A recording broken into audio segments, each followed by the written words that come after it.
Ungqongqoshe uthi uhulumeni uyijabulele iqhubekela phambili kanti izakhamuzi zihlinzekwa ngamanzi ngamathangi njengoba kulungiswa kweziphehli kusaqhubeka.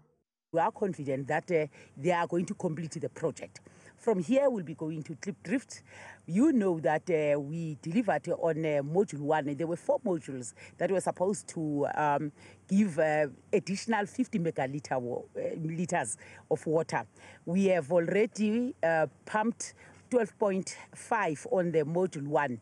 On Wednesday, the 21st, we're giving an additional 5 megaliters, which will mean, therefore, 17.5 megaliters per day. And that is assisting our people to get more water. Imeya yaseTshwane isola inkampani edle imali kahulumeni eshiye ingawenzile umsebenzi.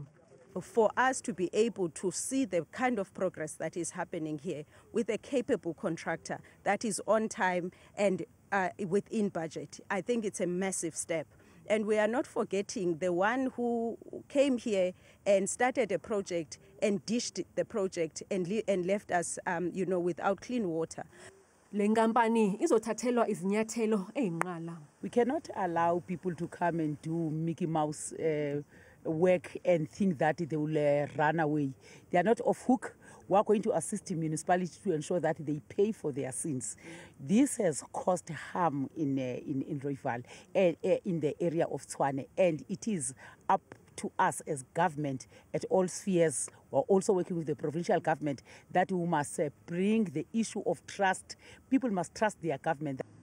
Ungqongqoshe uthi seqashwe izinkampani eziningana ukuze usheshe umsebenzi wokulungiswa kwalezi phehli.